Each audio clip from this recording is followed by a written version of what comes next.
everyone. Good night.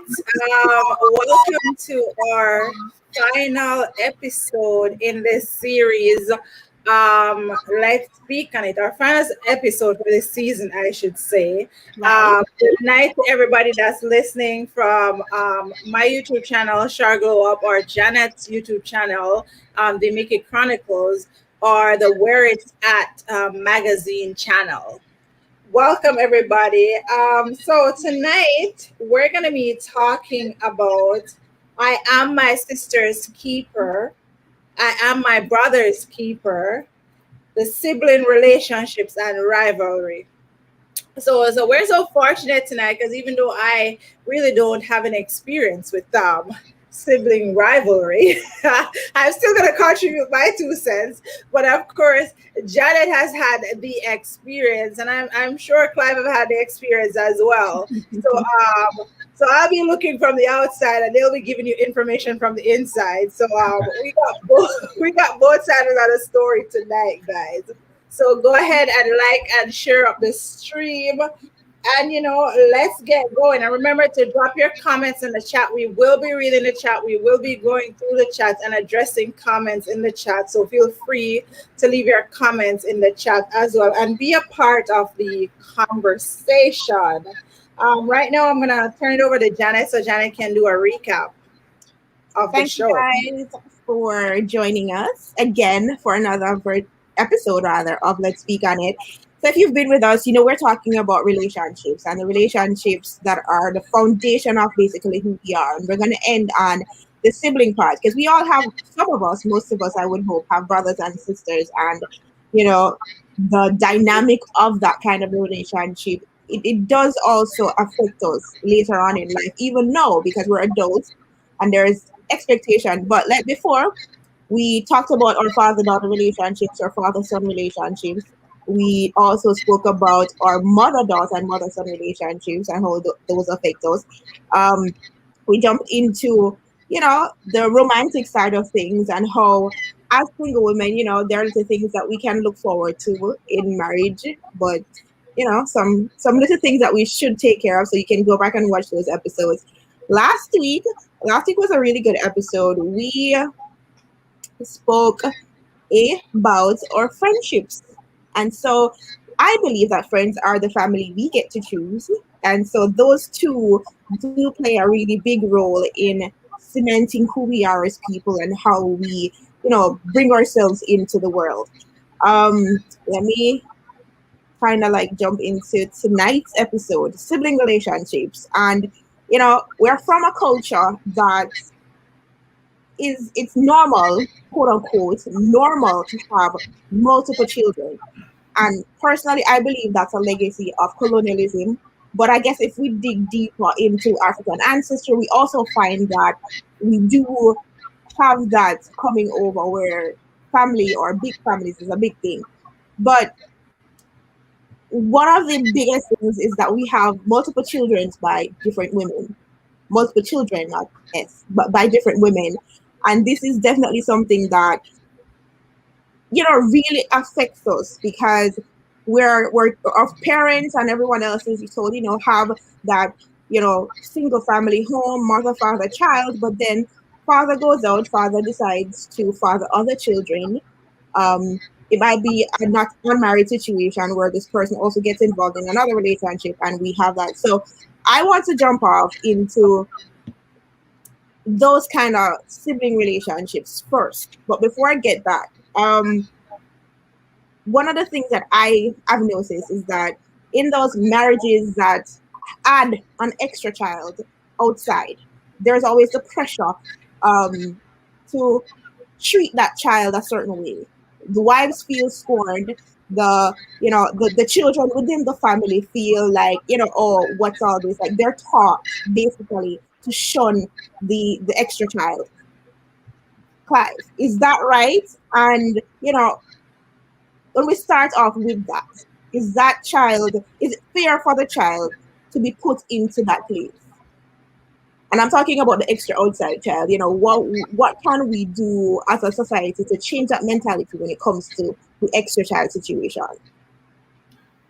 If I might jump in here. There is a legacy, first off, that we've got to deal with. We Mm-hmm. can't just gloss over it. The legacy, if you ladies will recall, it's maybe a little bit before your time, but under British law, English jurisprudence, a child born out of wedlock, okay, is Mm-hmm. regarded as a bastard. A bastard. First Right. of all, first of all, so bastard. Can you imagine that? So one of the first things we've got to dispel, destroy, is that mythology. Yeah. Child is a bastard. Now, the connotations of a bastard, just look it up in the English dictionary. It connotes someone who is really not welcome, not part of the family. So that child is treated from the get go as an outsider. Now, you talk about issues, it starts there. Now, one of the sad things is that traditionally, ever since the impact of psychology on our system, on our culture, which is just over 100 years now, that psychology has really begun to take root in our lives. Studies have been done of couples. Studies have been done of man and wife. Studies have been done of co-parenting, how the wife parents, how the husband parents. Extensive studies have been done on all that. But guess what?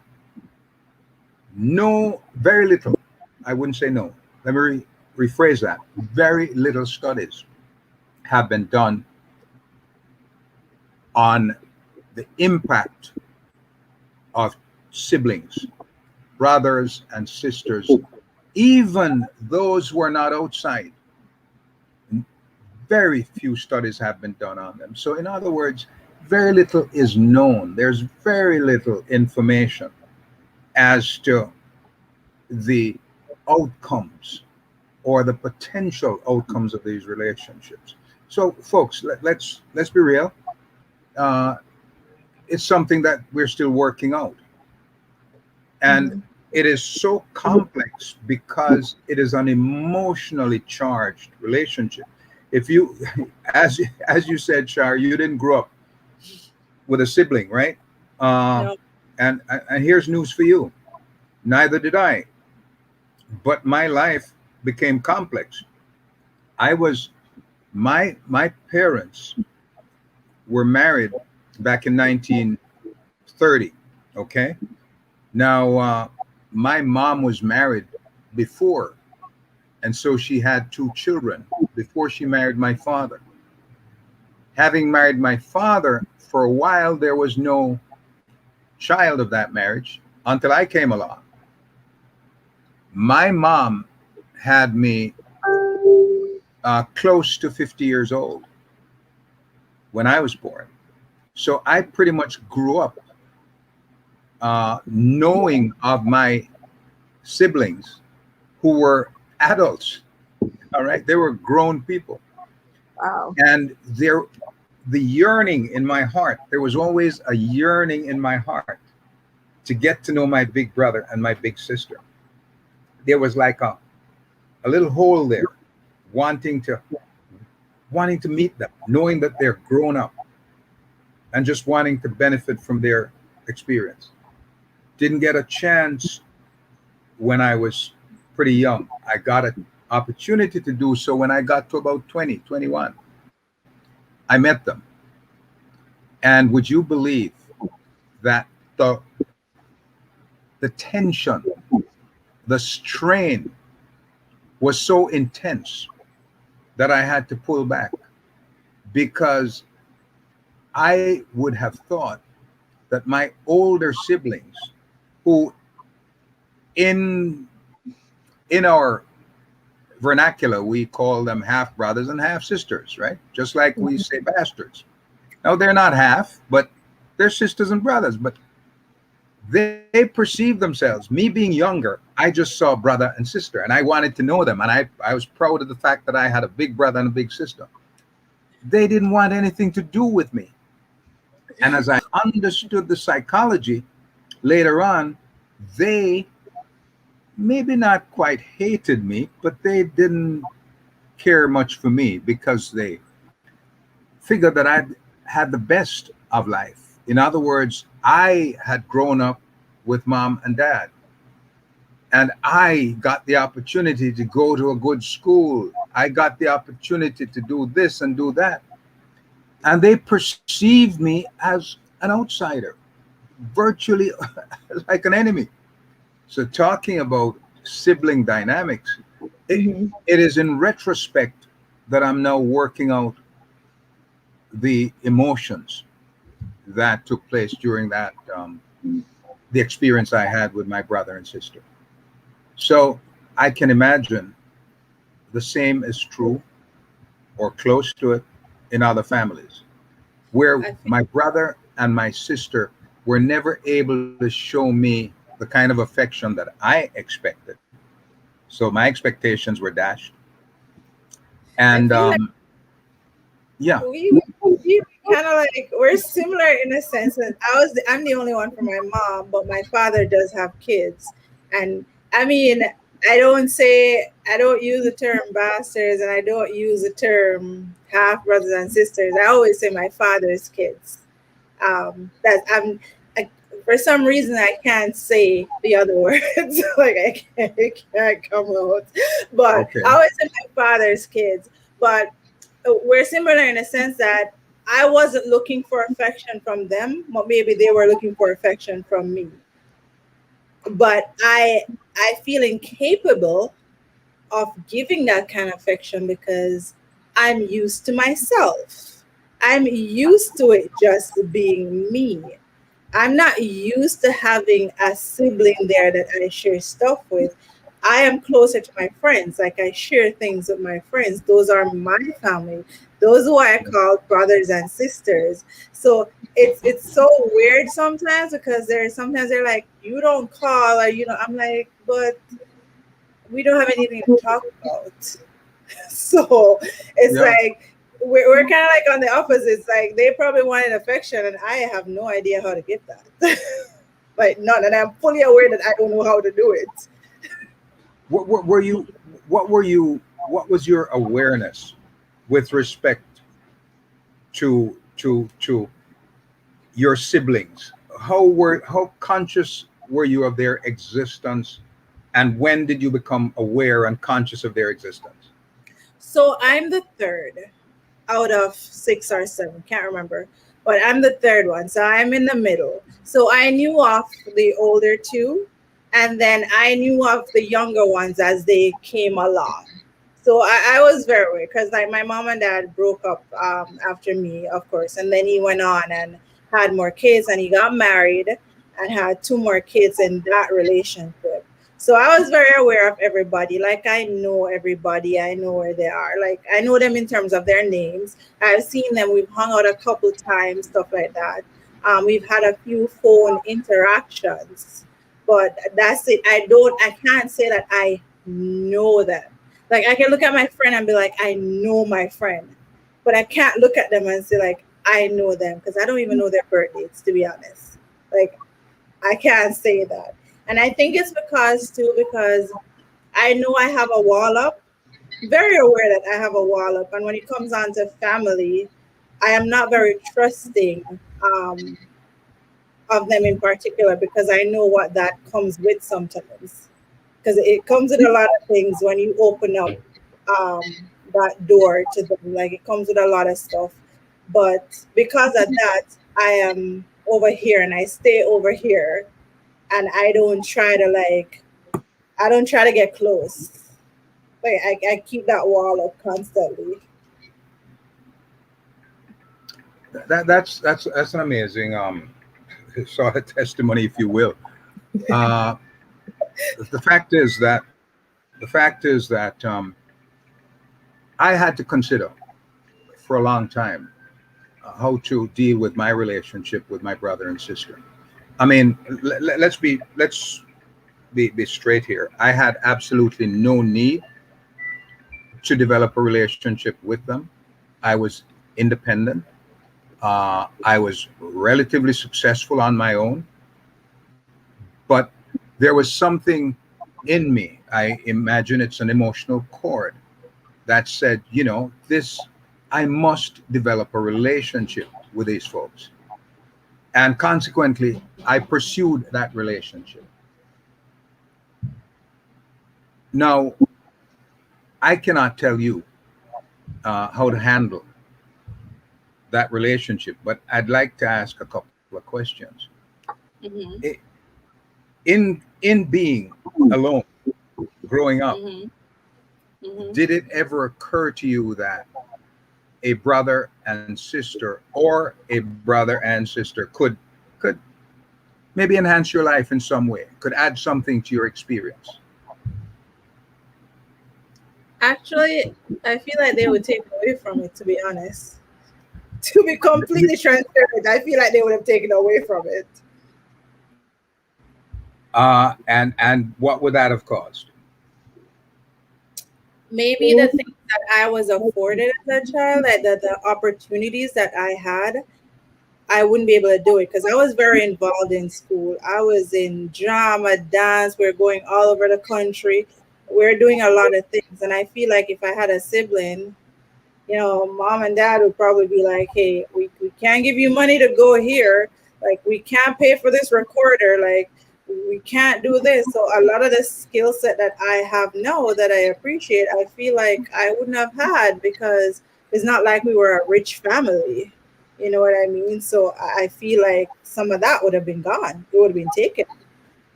Did you ever question yourself with respect to your inability to share, your inability to open up to? I have. Honestly, it's something that I thought about, and like, after growing up, and I'm like, why is it that I can't reach back out? Like, why is it that I'm so closed off? But there's a lot to unpack, but because of experiences and even with dad, like I choose not to because of certain circumstances. So I just stay away from it and I keep my peace. That's an interesting experience, and I tell you, you're not alone. You're not alone, and I certainly am not going to psychoanalyze you on that score because this is not the forum. This is not the forum. This is not the forum for that. What's important? What's important is that we have established a reality here that Yeah. there are some people who actually experience that, and there are lots more people like you. I, on the other hand, felt that I had something to share, and I wanted to share what it was, whether it was affection, whether it was what I felt that I had achieved. I just wanted to share. I wanted validation, maybe. I was gonna say, isn't that were you looking for some kind of validation? Yeah, I wanted validation, maybe. My brother, Then, and I'm proud. yeah, That yeah, represented. absolutely. So, Yeah. we each in our own world and in our own experience Mhm. went through something like that. But Mhm. it's.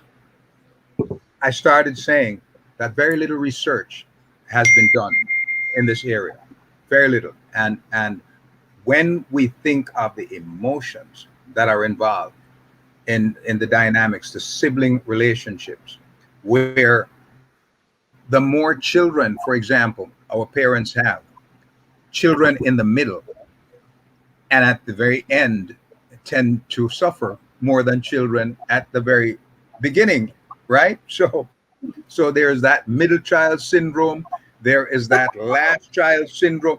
There's just so many dynamics here's what those dynamics add to an already Bringing uh, stuff. combustible situation that exists in the home. How do we work out those dynamics? Because parents who have many children, have very little time to sort out the differences and to coach each child to interact with the other child. These are differences that we work out ourselves. These are dynamics that we work out ourselves. We quarrel and fight and work these dynamics out individually. There is no kind of counseling focus on that kind of dynamic that has been developed and has been proven to be tried and true in getting families back together. So you find some of the greatest fights are between brothers and sisters. And I just raised my hand because my sibling, my family dynamic is is very different because, and it's a unique situation because I have 6 sisters and 3 brothers, right?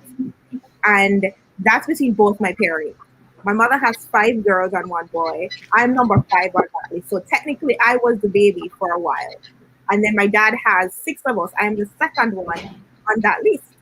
Um, I have, and my relationship with all my siblings, they're different. When it comes to you saying there's no time, yes, we grew up in different spaces. My grandmother helped raise some of us. I lived with my grandmother for a while when I was in high school, but I lived with my mother for a while. So we traveled between homes, and so even though we weren't together all the time, we still developed a relationship. And I think one of the biggest rivalry we're seeing now is, personally for me, is the getting to know you as an adult version, because we know our siblings as kids, we know we grew up in the same household basically because we were both interchangeable in both homes, and so we saw these things. But then it's getting to know us as adults. I have a sister. We share both mom and dad, and we hadn't seen each other in years. And I'm like, we have to relearn certain things about ourselves because we've gone through a portion of adulthood without each other. And so it's reestablishing those boundaries and reestablishing that relationship. I have another sister that I met her for the first time when I was in second form, which is grade 8.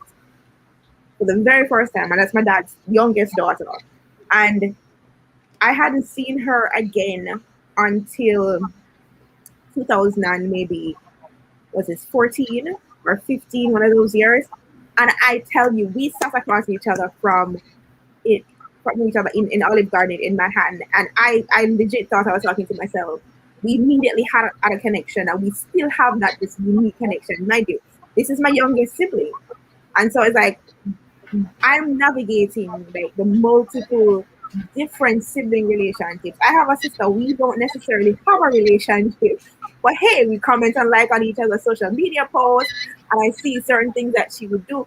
And if you're there. We acknowledge you as a sister, and she and my other brother, they're close because they're there, but there literally isn't quote unquote bad blood amongst the tribe. But there does exist rivalry from time to time, and it all, to me personally, it lies within boundaries. It lies within us being adults and us not being able to accept certain things as adults. I'm learning, and this is something like I just noticed. I'm learning that the kind of love because I'm the baby. I admit I was spoiled to an extent. I was not spoiled. I admit that there are a lot of things I was shown, like a lot of things was kept from me as a child because the youngest usually you don't know a lot of things until you're kind of shielded. Yeah. Right. And then I was also known as the quiet one, the smart one, the pretty one, the this one. So there were certain expectations placed on me, and of course, me being me, to some extent over years, I delivered. I excelled in a lot of areas, and so there was always this expectation placed upon me to, produce and be productive. But then I realized, sometimes because I'm an adult, life doesn't happen that way, and I realized I'm not getting the same kind of reinforcement that I used to get. So now I'm kind of reacting to that, and honestly, I just discovered this week, and I'm like, okay, you got to peel back and realize that this is a different level of your life. And this is like me being aware of the fact that even though compared to my siblings too, I was the favorite. And I would say that, and that's another topic that we wanted to kind of touch on, like sibling favoritism among siblings, because I think there are favorites. We all think amongst ourselves that my mother has a favorite or my mother has favorites. She said she doesn't. But based on certain things, we see that I could be considered a favorite based on certain interactions. And so it varies across the relationships, and that kind of brings in the big rivalry because your mommy's favorite, your daddy's favorite. My brother's like, Daddy don't listen to the boys, he listens to the girls. He listens to you guys. So I was like, all right, cool. But in a big family like mine with 6 siblings, and the good thing I think I like about a part of us is that we don't consider ourselves half anything, even across the board. We never did. My some of my dad's kids and my mom's kids, have interacted. They've been to my house. Isn't it interesting that we don't Yeah, the siblings for the most part, right, depending on that particular family dynamic, for the most part the sibling doesn't. It is society right. which imposes the demarcations. They set the boundaries. They reinforce through the educational system, through the social support system. They Hmm. reinforce the half. They reinforce the bastard. They reinforce the fact that there needs to be separation. Now, how do we address this? Because many of our parents, in their ignorance, and when I say ignorance, I mean it in a kind way, they simply did not have the knowledge to organize. They had many children. To many, it was a pastime because there was very little else to do. So children were the product of that.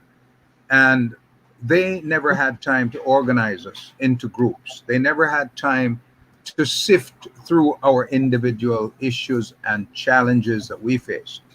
So we are now the beneficiaries of a social system that ran amok. That really, I mean, our parents clearly, many of our parents, did not consider the consequences of their actions. How are we about to deal with this challenge now? I think, and I tend to take things from where we're at.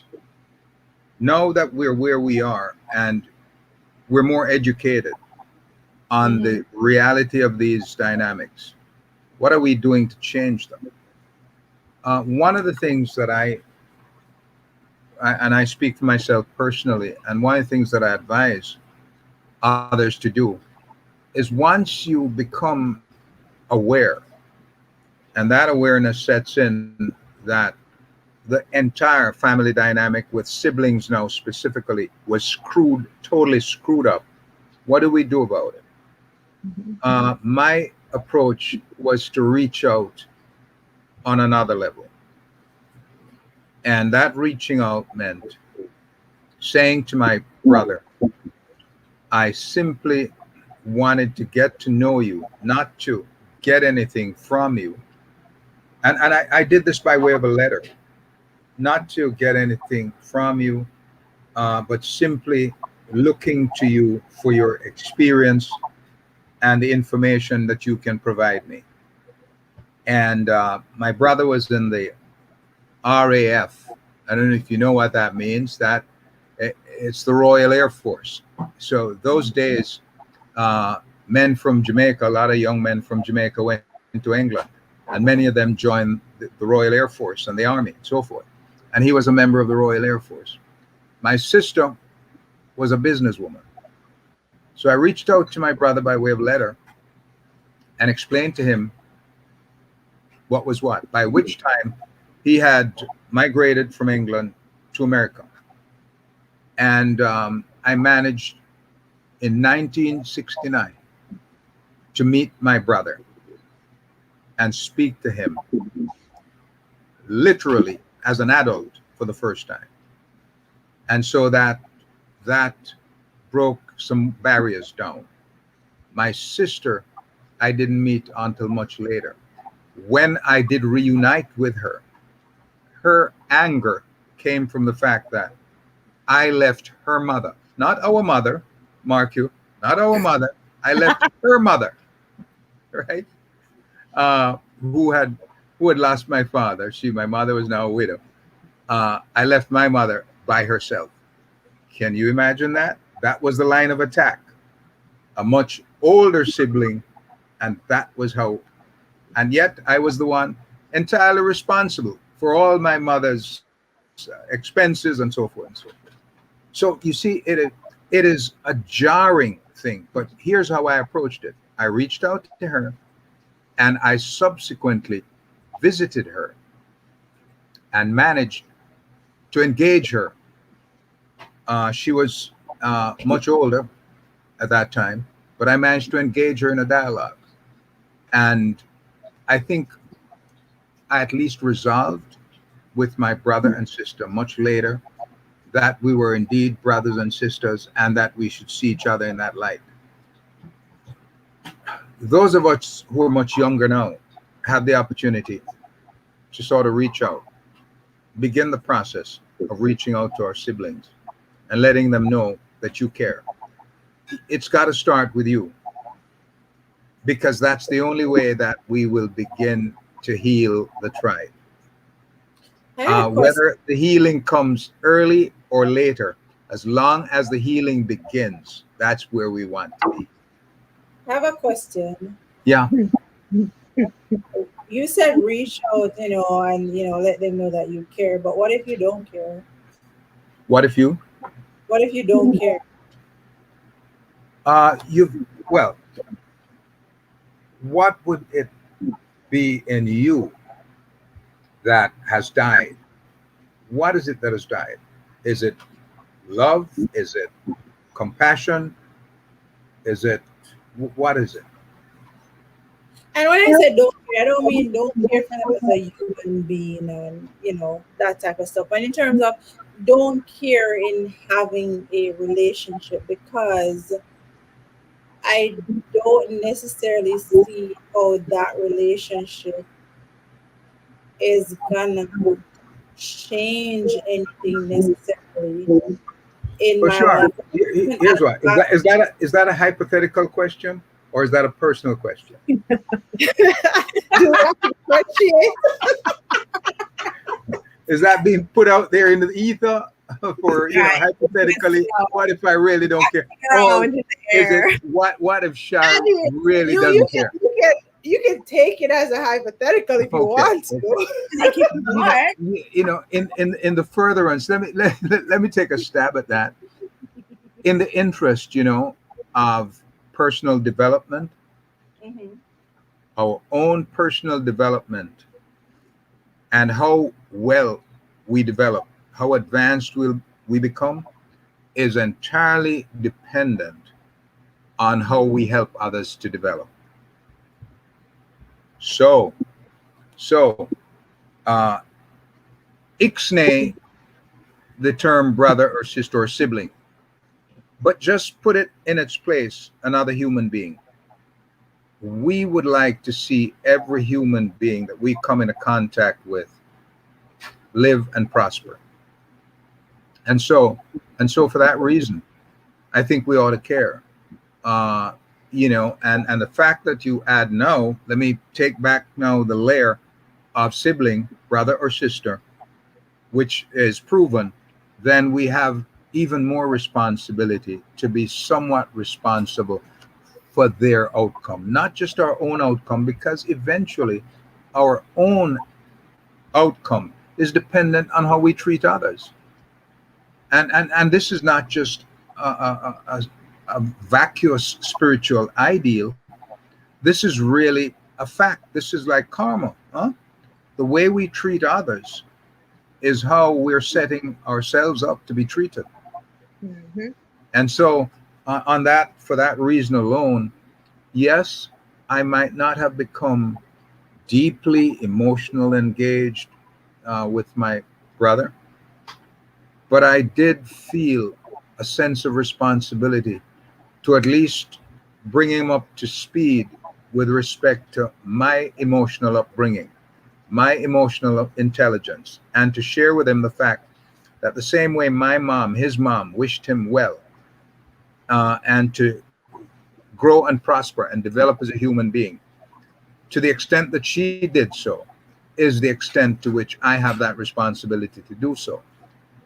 And all this, the society has wrapped into psychobabble, right? They put all this stuff in a books in psychological terms that you have to understand when your psychologist works out these dynamics for you.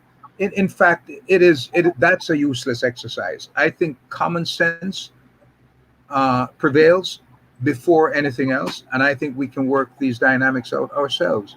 We are a family, and as a family, we are responsible for every other member of the family, no matter what their how they think, no matter how they behave. It is a responsibility, and to say we don't care is a kind of abandonment that it's not a genuine abandonment. I think it's an abandonment from hurt that says, well, you weren't there, or we didn't become attached enough to know each other very well. Therefore, why bother? And my question is, why not bother?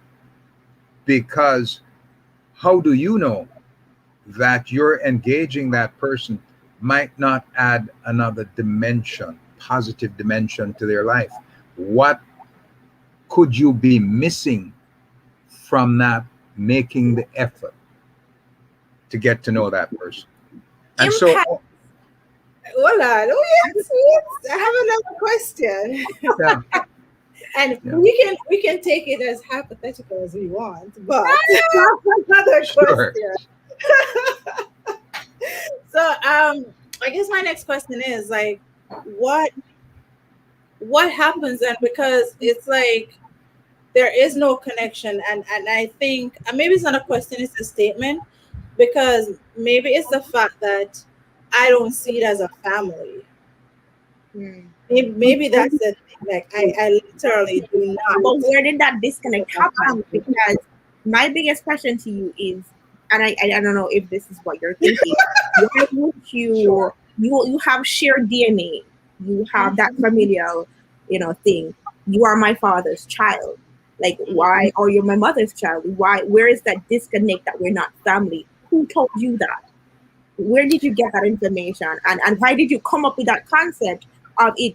Because I have we've never considered ourselves not family, because once you have my last name and my father's claims your family, But that's we just when right. when we've Well, always spoken, you've never heard me say my brother or my sister. Those I've words have never never one left my time, mouth. one time, maybe I've in always said my my father's father's son child or or my my father's father's daughter. daughter. and But this, I've heard this before, and it's a very interesting way to avoid or escape attachment. aha, It's a very convenient ah, ploy, to escape the attachment and the responsibility. Hmm? oh, Uh, no, they're family, right? No, you're gonna have to talk to them. No, you're right. gonna have to engage. You're gonna have to consider the relationship. Hence, You're probably right, because I'm So let me like, let me introduce a word here. Let me introduce a word here and tell me if it fits. It's resistance, is it not? It's resisting. It's resisting a a set of behaviors and a system that you deplore as much as I deplore. We don't like the system that obtained, right? The fact that dad went out, had children there, over there, and over there. We resist the imposition of that on our lives, because here we are wanting to live our lives with our mom in our little home, and you impose a completely different set of children, a whole new dimension that I didn't bargain for, I didn't ask for. Yeah, it's painful. And Yes, so I gotta we agree with you. you resist you resist any I gotta agree with you because if it was you my set up mom's child, I would have said my brother or my sister. To be honest right. with you, if my mom, I'll Yeah, be like my brother or my isn't sister. but the issue isn't then with the children. It's more so with the dad. Yeah. It's not necessarily. It's not. You're not. I don't think. I'm not a psychiatrist, but based on my observation, I don't think the relationship or the lack thereof is something that's tied to the children. They don't have a role to play in it. It's more so to the father. It's Well, I think his position. His there was position. no effort. There was no effort made to connect the kids. Often there was no effort made to like the atmosphere They, was not created.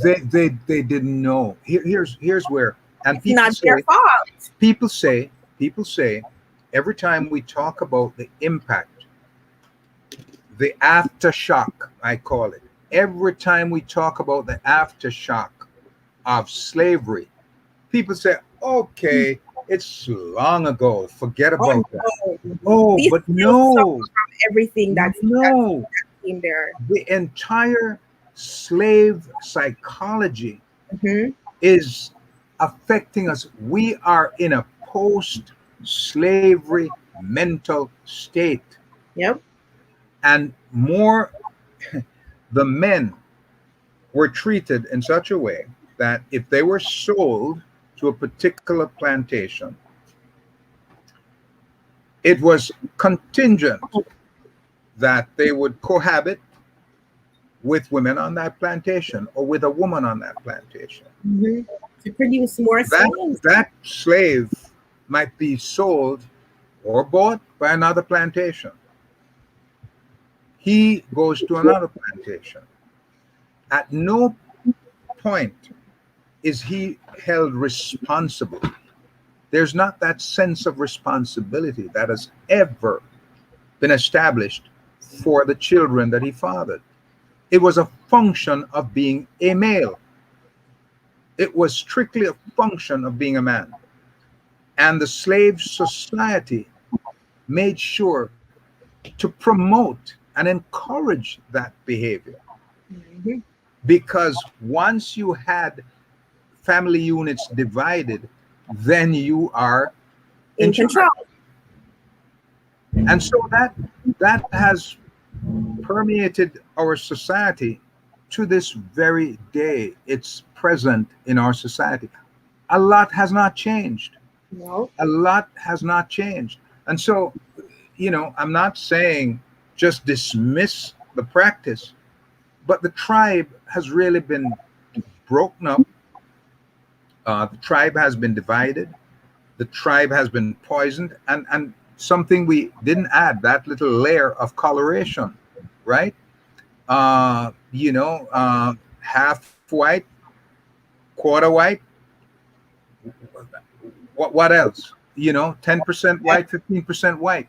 So the different colorations also impacted on how siblings behave with each other. If you In our society that we can speak uh, well on, we notice that if there are 5 or 6 siblings, two are might be dark skinned, another two might be light skinned, Hmm. and another one or two might be in the middle. But you bet that the light skinned siblings The are better usually treatment treated better. So enter that dynamic, which was also created in slavery. created by a slave society and by a post slavery society as well. Because Mhm. remember, anywhere the black family settled and started to thrive, white supremacy would destroy whatever town or city that tribe began to strive in. So there was always the threat of continued division and splintering of the family. There was no nuclear family like today where mom and dad, and then let me just add the other dynamic that we've got to think about. A majority of families are now evolving that have no father, but two siblings. Can you understand how difficult things are becoming? So, and I have to repeat, there is very little research being done in this area. So, where do we go from here? We can only address this by reaching out now to the siblings that we have not been talking to. Find a way to get to them. I really don't care what condition they're in, but find a way, remove the resistance. Now that we understand and that we're aware of how that slave society has damaged us, then we got to move ahead. We can't allow the norms and mores of that slave society to control our lives. We've got to dispel that. So we've got to move on. All right. All right. So, Wait, I was talking, my mic was muted. I know you have one more question, but before, I just have one more for God. So what do you think? Because now it's a case where my friends have taken the place of siblings. Like, they are my brothers, they are my sisters, and I hold them dear while my siblings are off to the side. Do you think I'm replacing them, or is it something? Because I don't feel like I'm replacing them. I just feel like these are the ones that I accept as my brothers and sisters, because I got to choose them, and that's but I human. didn't choose them. So Yeah, and that's human. You're not doing anything wrong. Look, I searched because of growing up literally on my own, uh, as an only child, so to speak. Although I wasn't an only child, I grew up searching for friends that could replace the brothers and sisters I never had. The danger with that is that we tend to become sort of codependent with our friends. And because we have not been through the emotional upheavals with some of our friends as we have with our families, it seems a little easier to court friendship rather than to restore the relationships we had with our family members, with our siblings. But it is worth it. I think all the efforts that you've put into developing friendships, if you just put some of that effort in developing relationships with your siblings, you could have a bigger family. What is wrong with having a bigger family? More people care for you, more people more people that are benefiting from your wisdom and your experience, and you're benefiting from the experience and love and compassion of more people. So I say, bring the tribe, make the tribe bigger by reincorporating your siblings in your life, not in a hurry.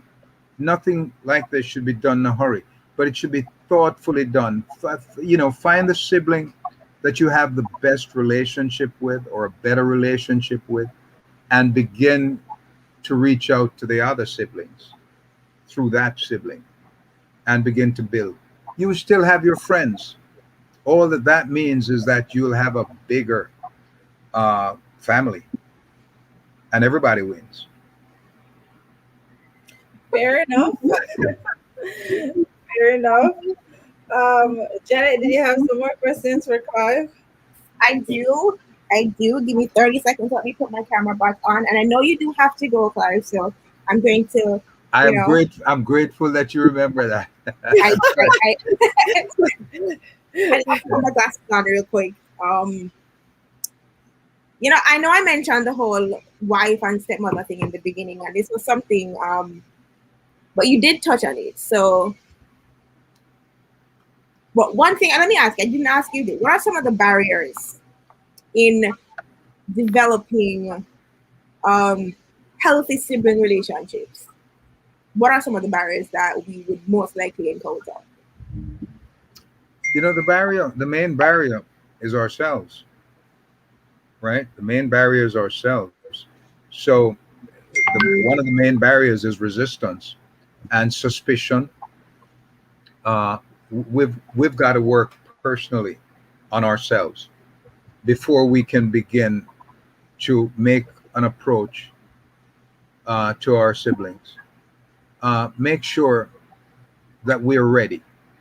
And this is something like anything else. If you're going to pursue a job interview, you prepare yourself well.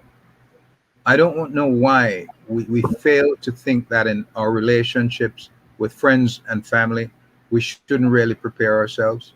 We should gather our thoughts, put together our thoughts, and get to know a little bit about the person that we want to restore that relationship with, that we Mhm. want to break down that barrier with. Get to know that person a little bit. Find out whether they have children. Find out what their job situation, their social situation is. Find out, what their health situation is. And these, because these can become real barriers. If you are wanting to restore a relationship with someone who is going through an extremely difficult illness, you're not getting it. If you are trying to restore a relationship with someone who is having problems with their children, you're not getting anywhere. Being aware of what the problems are Mhm. might provide an incredible opportunity for you to restore that relationship, because when you know a little bit, then you can offer help, you can offer support, and very few people will refuse help and support in times of need. So the best and biggest barrier that you have to break down is the barrier that you have put up. And we all put up barriers. All right. So take down that barrier and begin to look at your sibling and say, okay, how can I become a real brother, a real sister? And then you begin very wisely, not by being interfering, overly inquisitive in that person's affairs, because that also creates suspicion and resistance from that person. So what you want to do is very uh, wisely find out and inquire about that person's position in life and see how you can add something. And it's all about giving. Everything that I'm saying here is not easy. It's a give. It requires us to continue to give in order to make the tribe heal.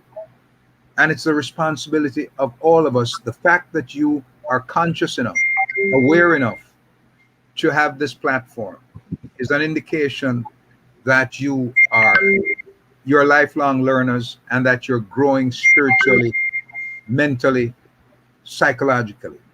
So if that's the truth, then it means that you do understand that we have the responsibility to be our brother's keeper.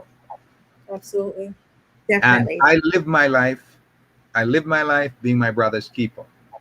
And so if I say I'm my brother's keeper, it means that I'm going to care for the stranger as much as I care for my physical brother. Hard, but it's what we need to do as a family.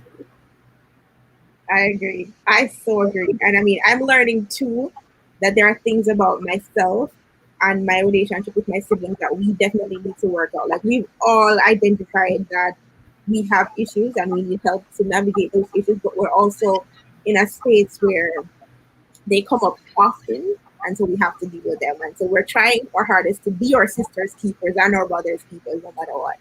But thank you so much for coming and sharing this space with us for like 5 weeks of talks and just your insight and our voice of reason and authority on this show. And I think it's greatly appreciated by the viewers. I think we've gotten comments about your presence and your insights. It's been very valuable to this community, and we want to really thank you for really being here Absolutely. and taking the time, because time is valuable these days. And as much as we want to do so many things, you gave us some time on a Friday night, and we do appreciate that. Absolutely. I 100%. Thank appreciate you. doing it. I thank you for the opportunity, and I enjoyed the I conversation. applaud you. Let me not go without saying this. And I just want to wish you both just a wonderful uh, 4th of July. And for us, it means family. All right. The independence for us as Black folks speaks does not speak to our independence because we're not independent in a number of ways. However, I will not, back away from the fact that we've made tremendous progress.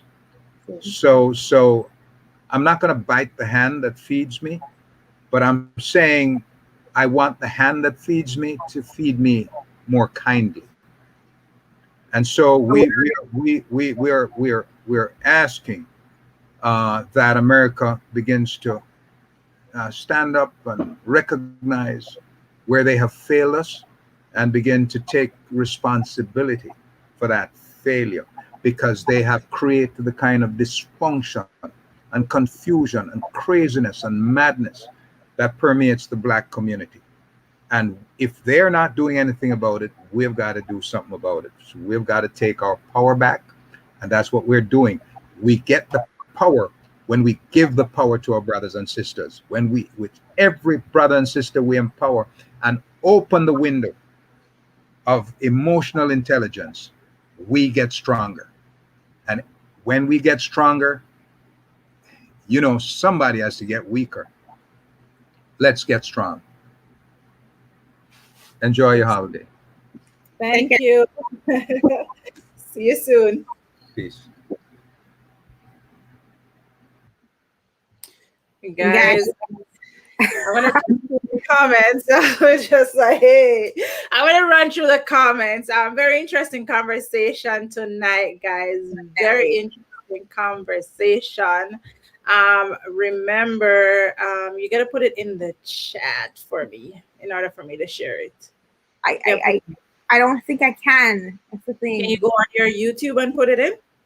I should, but it's gonna make noise. All right, give me a second. Or send it to my WhatsApp. Send it to my WhatsApp. Go. All right, guys, let me go through these comments real quick. Apostle, welcome. Thank you for always coming and sharing in our conversation. Many people make deep friendship connections and are like family, but ultimately they really are not. They have their blood and you have your connection by bond, not blood. I think it's still fine, but family must first. My family must come first. Others, but do include others too. There are spiritual connotations to the above statement too. Absolutely. Thank you for stopping by, Tara. All those information are vital to the progress and growth of the relationship. All right, Apostle is agreeing with Tara.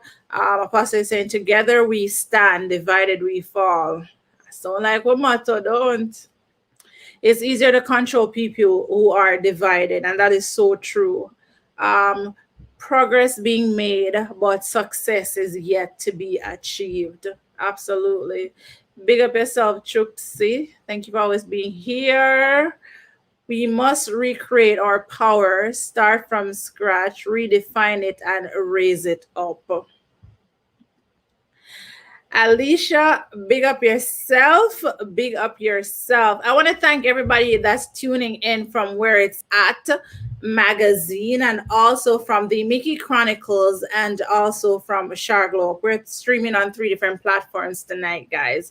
And every Friday night when we have Let's Speak on It. Now, this is our final episode in this series. We will be absent for a couple of Fridays, a few Fridays, because it's summer. We're gonna be outside.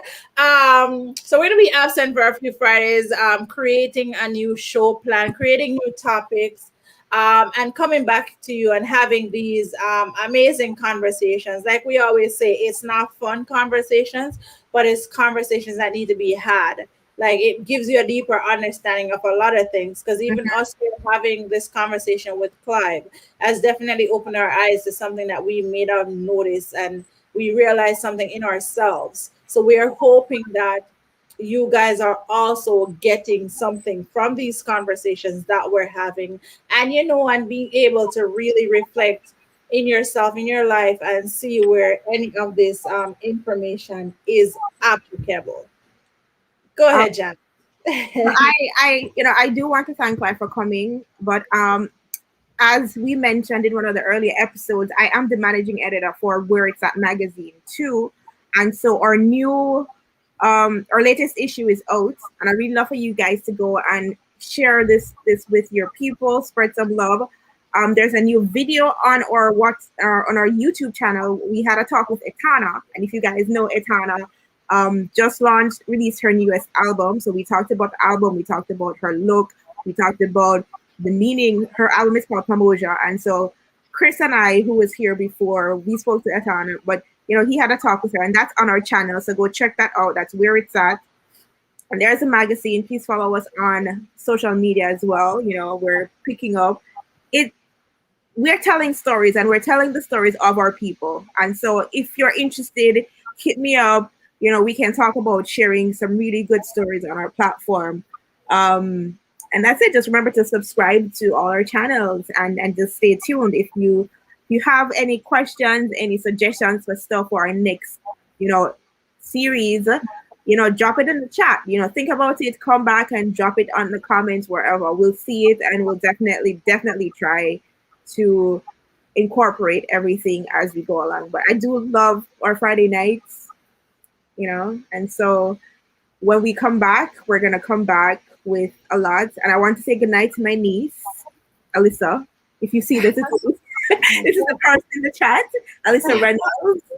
Yes, hi, Soleil. I'd like to say goodnight to my niece. She's here every night supporting me. She's one of my biggest cheerleaders. So I have to, give her love. Her mother and we are basically full, quote unquote, full siblings. We both share the same mother and father. So, it's a strong bond and that's another thing that we never talked about. And I do want to add, her children are so super connected to me. It's awfully weird, but that's it. That's all I have to say about that. But thank you guys so much for joining us. We're going to sign off until a couple of weeks. Summer shenanigans shall ensue. Yeah, we will be posting when we will be coming back on. And again, like Janet said, I want you to follow the Where It's At platform, and also Spotted Talent ENT, because we will be doing a collaboration, and we will be featuring a number of artists over there. So you can catch it on both platforms. You can go read the articles. You guys do have it in print too, right? It's in print. It's distributed for free. And this is a free magazine in New York. It's in the Bronx, Queens, Long Island, Brooklyn, and Manhattan.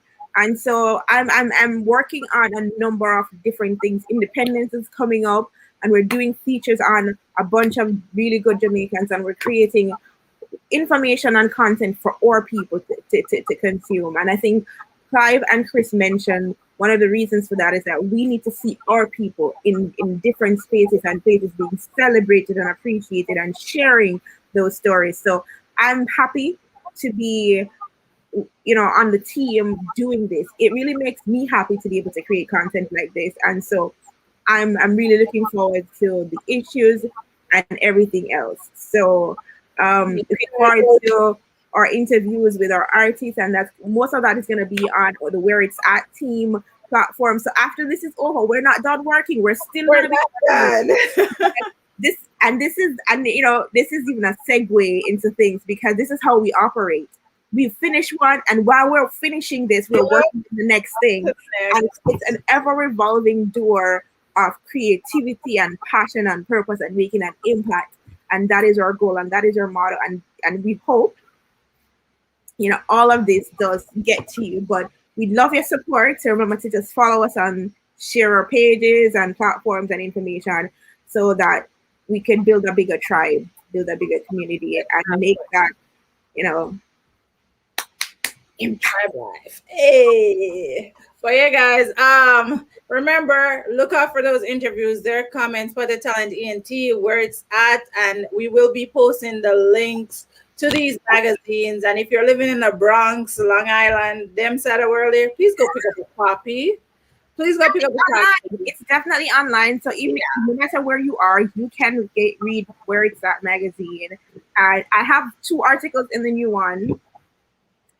I've written 2 articles. They're in the newest, so you can go check them out. I had the greatest opportunity of interviewing 2 amazing Jamaicans living here in the US, and they're my heroes in a great way. Yeah. So go check out the Where It's At magazine. It's also in the chat. Yes, guys, and don't forget, Not a Bag of Mouth season 2 is coming soon. We will let you know the launch. It's gonna be a summer launch, so it will be a summer launch. So season 2, making it to be.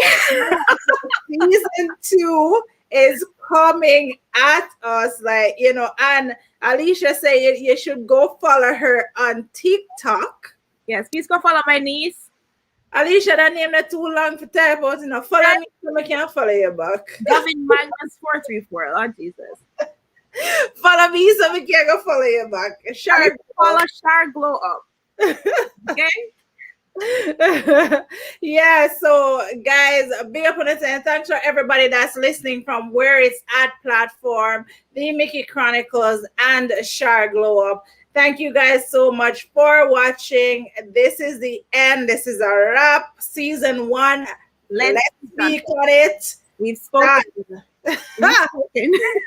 We out.